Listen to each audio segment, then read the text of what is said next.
말씀 찾아 읽겠습니다. 출애굽기 22장 1절에서 4절입니다. 출애굽기 22장 1절에서 4절. 제가 잘 읽을게요.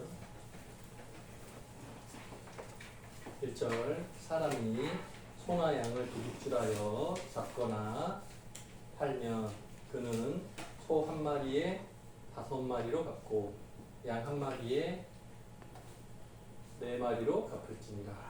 2절 도둑이 뚫고 들어오는 것을 보고 그를 쳐 죽이면 피 흘린 죄가 없으나 3절 해 돋은 후에는 피 흘린 죄가 있으리라. 도둑은 반드시 배상할 것이나 배상할 것이 없으면 그 몸을 팔아 그 도둑질한 것을 배상할 것이요. 4절 도둑질한 것이 살아 그의 손에 있으면 소나 나귀나 양을 막론하고 갑절을 배상할지니라. 아멘. 한주도 인사할까요? 잠셨습니다. 만나서 반갑습니다. 인사하겠습니다.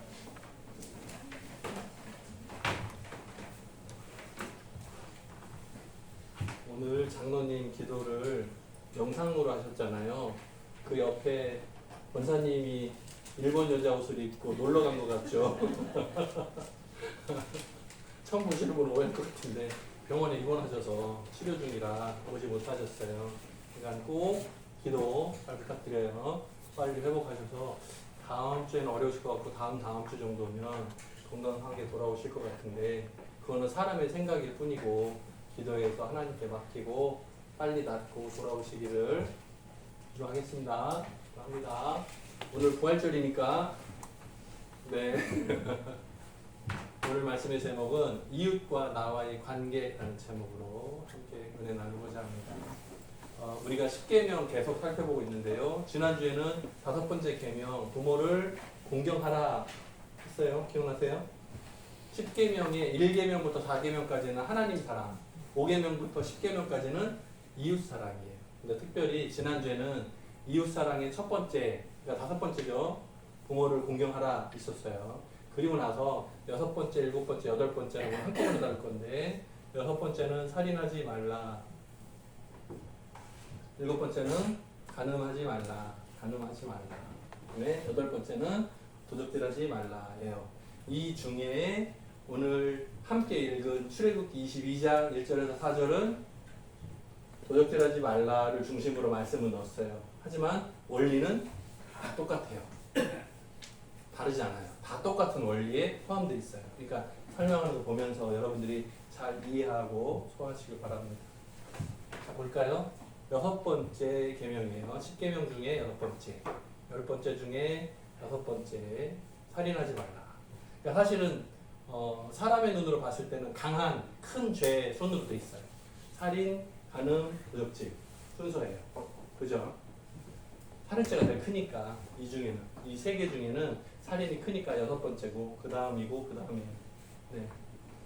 살인하지 말지니라. 여기 보면 자신의 육체를 미워하지 않고 보호하고 아껴야 한다라는 내용이 잠언 말씀에도 나와요. 지금 뭐라고 그랬죠? 살인하지 말라 했는데 뭐라고요? 자신의 몸을 아끼고 귀하게 여기고 사랑해야 된다.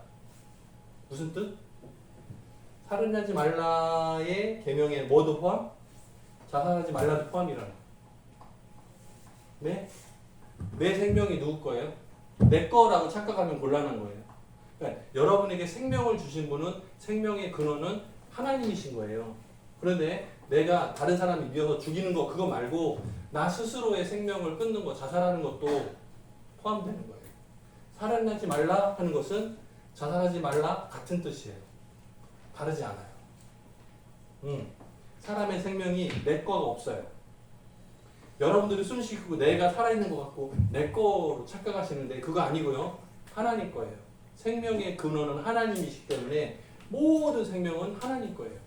그래서 다른 건 몰라도 생사, 화, 복을 주장하시는 하나님 우리가 이렇게 부르거든요.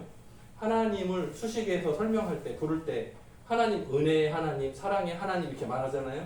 근데 그 중에 생, 사, 화, 복을 주장하시는 하나님 그렇게 말해요. 그러니까 하나님은 모든 것을 주장하신다는 말이에요. 그러니까 내 생명도 내 것이 아니라 하나님 겁니다. 생명이 누구 거라고요? 하나님 거라고. 하나님 거라고. 내 생명도 내가 아껴야 돼요. 그죠? 자, 여기 보면 불법적으로 불의하게 다른 사람의 생명을 빼앗거나 해를 가하는 것이 금지되어 있다. 그러면 이거는 불법적이라는 거예요. 불법적인 거예요. 그러면 합법적으로는 죽이고 때리고 빼앗아도 괜찮은가? 괜찮아요. 괜찮아요. 눈이 막 괜찮아? 죽여도 괜찮아? 막 그 눈이 커지는데 괜찮아요. 보세요. 오늘 말씀에도 잠깐 나왔는데 22장 2절에 보면 내 집에 내가 있을 때 도둑이 밤에 몰래 들어와. 원래는 도둑이에요. 강도가 아니고 물건만 훔쳐가지고 도망가려는 생각으로 집에 뚫고 들어와. 근데 내가 봤어. 그러면 그 동시에 얘가 도둑이 아니고 강도로 바뀌는 거예요. 도둑과 강도의 차이가 뭐예요? 도둑은 몰래 가져가는 사람. 그건 도둑이에요. 근데 물건을 훔치러 들어왔다가 주인이 딱 보는 순간 강도가 되는 거예요. 실제로 형사법에도 그래요. 물건을 몰래 해서 딱 가면 그건 도둑이에요. 그런데 나랑 마주쳤는데 내 거를 야 거기 멈춰 이렇게 막 쫓아가잖아요. 그럼 이거는 도둑이 아니고 강도가 되는 거예요. 달라요. 죄가 달라요. 눈으로 봤느냐 못 봤느냐의 차이가 커요. 아무도 모르게 몰래 훔쳐가면 그거는 도둑. 근데 눈이 마주쳤는데 훔쳐가면 그거는 강도. 차이가 있어요. 도적이 뚫고 들어온 걸 보고 이 도둑을 쳐서 죽이면 뭐라고요? 죄가 없대요. 근데 아까 3절에 뭐라고 그랬어요? 밝을 낮인데 들어왔는데 쳐 죽이면 죄가 있어요. 그건 살인죄가 돼. 무슨 뜻이죠 그게? 밤에는 안 보이잖아요. 낮에는 보이잖아요. 그러니까 쫓으라는 거예요. 낮에는. 피해를 최소화하라는 거예요. 우리 보면 수아 이거 쓰면 뭐라고 그러죠? 정당방위 되나요? 정당방위. 법적으로 합법적이에요. 법적으로 내가 피해를 막을 권리가 있어요. 그게 정당방위 있어요. 법적으로 내가 나를 손해를 당하는 사람을 막은 당연한 거예요. 그죠? 때리면 치는 게 당연한 거예요. 맞죠? 그런데 문제가 되는 게 뭐냐면 도둑이 들어왔는데 도망가려고 해. 근데 그때 잡아서 때려 죽여. 그럼 이거는 과잉 방어예요. 지나친 거예요. 그거는 죄가 돼요. 여기서 말하는 것은 도적이 뚫고 들어올 때 막는 것은 합법적이다라는 거예요. 근데 그것도 막는 것이 지나치면 문제가 돼요. 곤란해요. 네. 쫓을 수 있으면 쫓는 게 나아요. 오케이. 사형제도가 있어요. 큰 죄를 범한 사람이 재판을 받고 무기징역 있죠. 아주 최고형은 뭐냐면 사형이에요. 사형 언도를 받아요. 그러면 공무원이 사형 집행 버튼을 누를 거 아니에요. 전기로 죽이든지 독을 주사로 죽이든지 사형의 방법이 여러 가지 있을 거잖아요. 그러면 그 사형 집행을 담당한 공무원은 어떻게 해요? 죄가 있어요? 아니요. 죄가 없어요. 이거는 합법적이에요. 공무원이에요. 나 공무원. 감옥에서 일하는 공무원인 거예요. 그 사람은 사형시켜라 그러면 예 하고 버튼 눌러야 돼요. 주사해야 돼요. 죽여야 되니까. 근데 그거는 일적인 거예요. 공식적인 업무예요. 그러니까 합법적인 거예요. 근데 본인은 힘들겠죠? 아마 정신적으로 고통이 많을 거예요. 그것도 합법적인데도 불구하고 사람의 생명을 하는 것이 어렵고 부담스러울 것 같아요. 예, 쉬운 건 아닌 것 같아요. 네, 법적이지만 어려울 것 같아요. 예전에도 어떤 이야기 책 속에 그런 거 있어요. 꼬마한테 새를 한 마리 잡아와서 목을 비틀어서 죽여봐라 그랬어요. 근데 꼬마가 할 수 있다고 했어요. 근데 막상 새를 잡아다가 못해. 마음이 불편한 거예요. 생명을 얻는 불편한 거예요. 쉽지 않은 거예요. 간단치 않아요. 사람이 생명을 앗아간다는 것이 쉽지 않은 부분이에요. 굉장히 어려워요. 동물도 죽이는 것이 어려워요. 요즘에도 개나 고양이나 키울 때 마음대로 죽이고 그러면 동물보호법에 위반이에요. 벌금 내야 돼요. 동물 학대죄로 걸려요. 요즘에 법이 많이 바뀌었어요. 마찬가지. 동물도 그런데 사람이 사람을 죽인다? 아주 심각한 죄예요. 그 다음에 두 번째, 간음하지 말라. 여러 가지 방법이 있는데 여기 보면 마태복음 5장 28절에 이런 말씀이 있어요. 여자를 보고 음욕을 품는 자마다 이미 여기 괄호 배민정 집사님 여기 괄호에 무슨 단어가 들어갈까? 잘 봐요. 잘 보고. 자, 여자를 보고 음욕을 마음속에 음흉한 욕심을 갖는 자는 이미 죄 비슷해 가까이 왔어요. 50점 됐어. 가까이 왔어. 무슨 죄일까?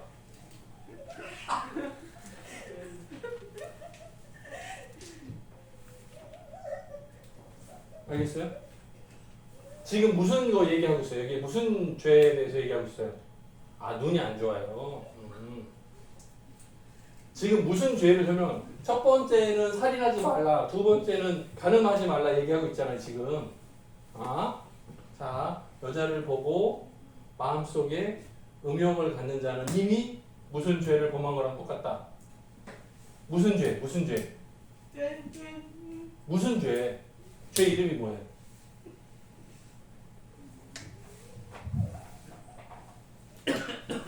이게 여기로 들어가면 돼요. 간음죄. 똑같다고요. 뭐 하면? 마음속으로 여자를 보고 야다 그러면 이미 죄를 범한 거랑 똑같다고요. 간음하지 말라. 죄를 범한 거랑 똑같다고요. 마음속으로 보고 생각해도 이미 죄가 똑같다고요.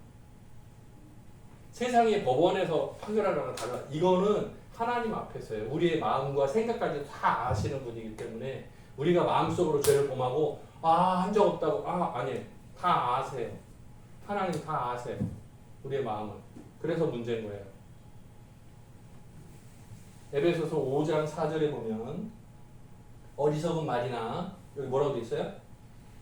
희롱. 성희롱이 요즘에 문제가 많죠. 말 한마디도 조심해야 되죠. 그죠? 굉장히 힘들어졌어요. 저 예전에는 수학 가르칠 때 남자, 여자, 사람 이런 거 막 가르쳐요. 그러다가 결혼 이렇게 가르쳐요. 근데 학생들이 수학을 서투니까 처음에 보면 결혼 여러분 한번 해보세요. 따라서 해보세요. 결혼 해보세요.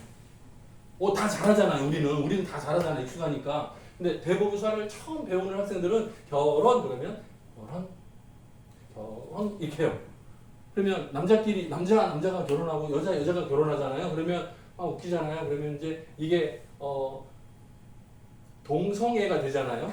그래서 틀렸다고 막 웃고 그랬어요. 옛날에는 전혀 문제가 없었어. 근데 요즘에는 성차별이 돼. 그래서 조심해야 돼.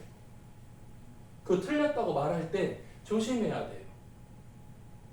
네. 그 동성애 단어를 사용하면 그 성소수자들이 반발할 수 있어요. 그 학생들 중에 있는 점들 모르잖아요. 그러니까 조심해야 돼요. 달라졌어요. 예전에는 그거 가지고 오랫동안 막 웃으면서 같이 하고 농담하고 넘어가고 막 이렇게 했거든요. 근데 이제는 안 돼. 조심해야 돼요. 여기 수업 가르치신 분이 많은 것 같은데 조심해야 돼요. 조심해야 돼요. 손 모양이 달라요. 보통은 이렇게 해야 됩니다. 이거는 안 됩니까? 그럼 곤란해지는 거예요. 이제 분위기가 어색해지는 거예요. 남자 결혼하는 게 캐나다 같은 데서는 합법이 인정이 있어요. 유럽에서도 인정이 있고 미국에서도 몇몇 주에서는 인정이 있어요. 하지만 한국에서는 아직 인정이 없어요. 그러니까 한국수하니까 한국식으로 합시다. 이렇게 좀 해서 결혼, 여자, 남자, 결혼 이렇게 좀 가르치세요. 조심히. 뭐라고요? 이것도 마땅치 않다. 맞지 않다. 어리석은 말이나 희롱하는 말도 조심해야 된다. 그래요. 그 다음에 세 번째 에베소서 5장 3절이에요. 여기 보면 음행과 온갖 더러운 것과 탐욕은 너희 중에서 이름이라도 부르지 말라. 그러면 간음하지 말라에 지금 대표적인 거 세 가지만 얘기한 거예요. 뭐요? 생각, 말, 행동. 간음과 관련된 생각이나 말이나 행동 다 위법인 거예요. 조심해요. 그러니까 일반적으로 사람들은 세상에서는 직접 행동한 것만 죄라고 생각해요. 그런데 성경에서 우리에게 가르칠 때는 뭐라고요? 생각이나 말이나 행동이 다 포함해요. 조심해요. 우리가 하나님 앞에서는 우리의 생각을 감추지 못해요. 하나님 앞에서 우리가 마음을 감추지 못해요. 하나님 앞에서 우리가 행동을 몰래 숨어서 못해요. 다 드러나요. 조심해야 돼요. 첫 번째, 두 번째, 세 번째. 10계명의 순서로는 여섯 번째, 일곱 번째, 여덟 번째예요. 써보세요. 도적질하지 말라 이렇게 돼 있어요. 오늘 우리가 읽었던 말씀을 보니까 소는 5배로 갚아라. 양은 4배로 갚아라. 그러니까 소 한 마리 훔치면 나중에 걸렸을 때 소 5마리로 갚으라는 거예요. 양은 4배니까 4마리로 갚으라는 거예요. 그리고 내가 훔쳐간 것이 살아있어. 아직 살아있어요. 그럼 이거 돌려주고 2배로 갑절로 갚으라는 거예요. 만약에 내가 잡아다가 팔아서 다 치워먹어서 다 돈 다 썩어지고 없으면 내 몸을 팔아서라도 갚아라 하는 거예요. 아주 심각하죠. 도둑질에 대해서 재산권에 대해서 성경은 아주 강하게 설명하고 있어요. 자, 재물을 합법적으로 얻고 그러니까 정당한 방법으로 돈을 벌고 그것을 잘 사용해라 하는 거예요. 제가 여기 보면 쌓으라라고 써놨어요. 이게 불법적인 방법으로 벌고 쌓으라가 아니고 뭐라고요? 법적으로 합법적으로 법대로 맞게 버는 것은 전혀 문제가 없어요. 칼빈은 우리들에게 가르칠 때 합법적으로 돈을 버는 것은 하나님으로부터 받은 축복이다 이렇게 설명했어요. 자, 그러면 불법적인 방법으로는 뭐 훔친 거, 속이고 돈을 버는 것은 안 돼요. 금지예요. 하지만 법적으로 내가 수고해서 땀 흘려서 돈을 버는 것은 당연히 괜찮아요. 가능해요. 그리고 쌓을 수도 있어요. 돈을 쌓는 것은 좋은 건 나쁜 건? 헷갈리죠. 교회 목사님이 돈을 많이 쌓는 건 좋은 거냐 나쁜 거냐 물어보셨어? 뭐라고 대답할까? 좋다고 말하면 돈을 막 많으면 나쁜 것 같은데 어때요? 여러분 돈을 많이 벌어서 쌓는 것은 좋은 겁니까 나쁜 겁니까? 몰라요? 돈 많이 벌면 좋은 거지. 돈 많이 벌면 좋은 거예요. 쌓는 거 많이 쌓으면 좋은 거야. 자, 그런데 목적이 문제예요. 목적. 돈을 많이 쌓는 목적이 뭐예요? 나 혼자 잘 먹고 잘 살려는 목적이라면 곤란해요. 그거는 예수 믿는 사람의 모험의 모습이 아니에요. 맞지 않아요. 예수님께서 이 세상에 오셔서 돈 버는 방법을 가르치셨어요?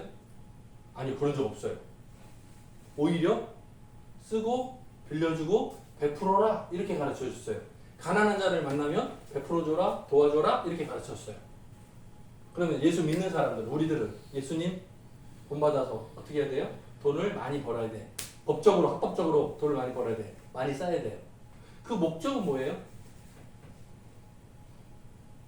구제하고 가난한 사람을 돕고 벌 버는데 사용하는 거예요. 하나님 나라 확장되는 곳에 쓰는 거예요. 한 영혼을 구원하는 곳에 쓰는 거예요. 그 우리들에게 가르쳐 주신 방법이에요. 이 세상에서 먹고 사는 목적이 아니라 하늘나라에 쌓아라. 무슨 뜻? 하늘의 보화를 쌓아라. 세상에 쌓아두면 창고에 벌레가 뚫고 누가 훔쳐가고 하는데 하늘나라에 쌓아두면 벌레가 먹지도 않고 훔쳐가지도 못한다. 아, 그게 성경의 가르침이에요. 그게 무슨 뜻이죠? 가난한 사람을 구제하고 돕고 복음 전도 사업에 사용하고 그거는 하늘나라의 상급으로 쌓일 것이다. 그게 성경의 가르침이에요. 우리가 잘 사는 거 좋아요. 중요해요. 그런데 나만을 위해서 이기적으로 살아가는 것은 좀 곤란하다. 그게 성경의 가르침이에요. 보세요. 불이한 방법으로 불법적인 방법으로 돈 버는 것은 금지한다. 또 이웃이 돈 버는 것을 방해하는 거 금지한다 하는 거예요. 자, 하나 더 붙여볼게요. 가족을 돌보지 않은 것은 뭐와 똑같다? 내 가족을 돌보지 않으면 뭐하고 똑같다? 무슨 죄하고 똑같다? 여기 괄호에 뭐가 들어갈까요? 지금 여기는 살인하지 말라였고 여기는 간음하지 말라 했어요. 여기는 도둑질하지 말라를 가르치고 있어요. 자, 가족을 돌보지 않는 것은 무슨 죄하고 똑같다? 이게 이렇게 어려운 문제인가요? 자, 지금 이거 가르치고 있어요. 자, 가족을 돌보지 않는 것은 무슨 죄하고 똑같다고요? 네. 이거요. 아빠. 아니야, 이거라니까요. 도적질.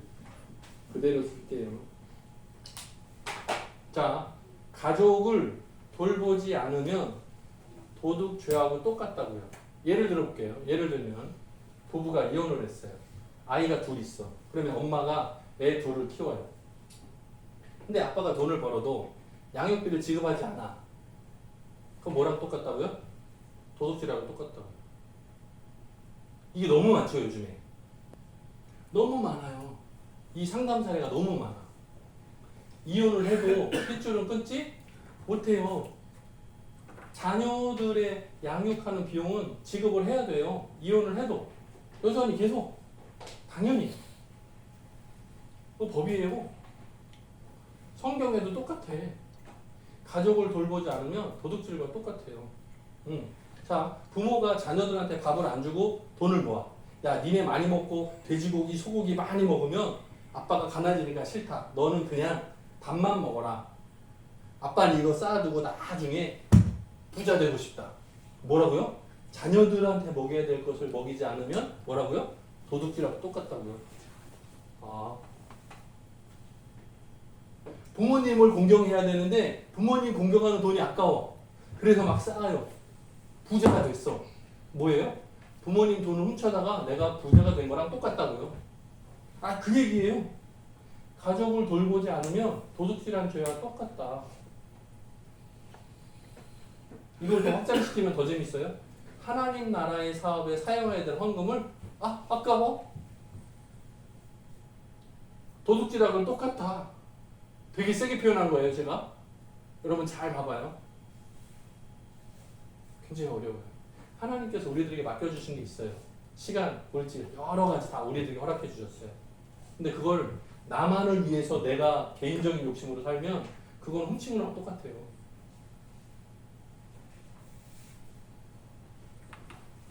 자, 다른 물질관.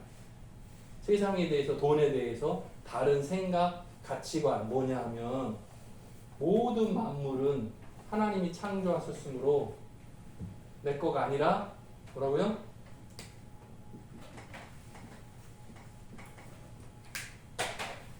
하나님 거다. 근본적으로 모든 물질은 하나님 거라는 거예요. 그런데 우리가 사는 동안, 이 세상 사는 동안 우리들에게 임시로 맡겨주신 거예요. 이 땅에서 살아있는 동안에 내게 맡겨주셨어요. 마치 예수님의 비유하시는 말씀처럼 달란트 하나, 두 개, 다섯 개 맡긴 종들의 비유와 똑같아요. 이 세상에 사는 동안 한번 살아봐라. 맡겨주신 거랑 똑같아요. 우리가 장사해서 돈을 벌어서 어떻게 2배로 4달란트 남았습니다. 10달란트 남았습니다. 보고하는 거랑 똑같아요. 1달란트 받은 사람 어떻게 했다고요? 내가 장사다 망하면 창피하고 싫어. 땅을 파고 묻어두잖아요. 나중에 주인이 와가지고 회계하는데 저 5달란트는 2배 남아서 10개 됐습니다. 충성도 정화, 내 잔치에 참여해라. 감사합니다. 2달란트 받은 중 어떻게 됐어요? 결과 2배로 남아서 4달란트 됐습니다. 착하고 충성도 정화, 내가 작은 일에 충성하였음에 잔치에 참여할지로다. 마지막 1달란트 받은 자 어떻게 됐어? 저는 제가 실수해서 다 까먹을까봐 쫄아가지고 땅 파고 묻어뒀습니다. 야, 그렇게 생각했으면 맡겨서 빌려줘서 이자라도 받아오지. 너 게으르구나. 쫓겨나요. 한 달란트 뺏어서 10달란트 받은 자에게 줘요. 뭐예요? 하나님께서 우리들에게 각자 맡겨준 달란트 똑같은 얘기예요.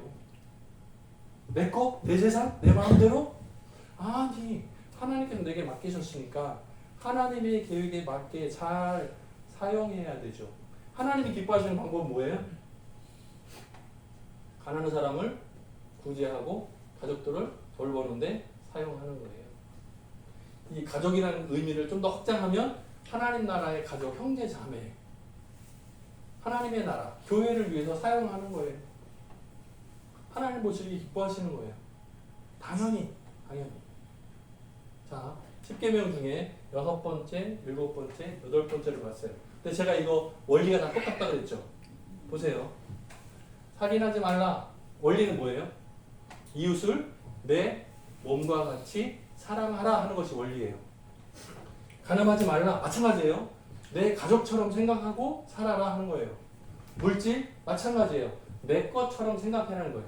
다른 사람 훔치지 말고 내 거하고 똑같이 귀하게 여겨라 하는 거예요. 다 하나님께서 맡겨주시고 허락해주신 것이다 라는 생각이에요. 전체 6번째, 7번째, 8번째 원리는 다 하나님의 것이에요. 그러니까 내 마음대로 곤란하다. 하나님 거니까 빌려 사용하는 마음으로 잘 쓰고 돌려드리는 것이 타당하다라는 원리가 숨어져 있어요. 그래서 그래도 다음 주에는 9번째, 10번째를 보겠습니다. 오늘 특별히 부활절이에요. 그죠? 근데 우리가 기억할 거 딱 하나인 것 같아요. 내 인생, 내 거, 내 마음대로가 아니라 하나님의 것, 하나님의 계획대로, 하나님의 뜻에 맞게 잘 사용하는 것이 우리들에게 맡겨진 책임인 줄 믿습니다. 같이 기도하겠습니다. 사랑이 많으신 하나님 아버지 감사합니다. 오늘 10계명 가운데 6번째, 7번째, 8번째 살인하지 말라, 간음하지 말라, 도둑질하지 말라 세 계명들을 함께 살펴봅니다. 때때로 우리들은 겉으로 직접 행동 없으면 괜찮다, 법을 어기지 않았다고 생각할 때가 많습니다. 하지만 하나님은 우리들의 마음과 생각까지도 다 아시는 분입니다. 다시 한번 우리가 스스로를 돌아보고 우리의 생각과 마음조차도 온전히 하나님께 드릴 수 있는 우리 청함의 모든 가족들 되게 도와주옵소서. 감사드렸고 예수님의 이름으로 기도드립니다. 아멘.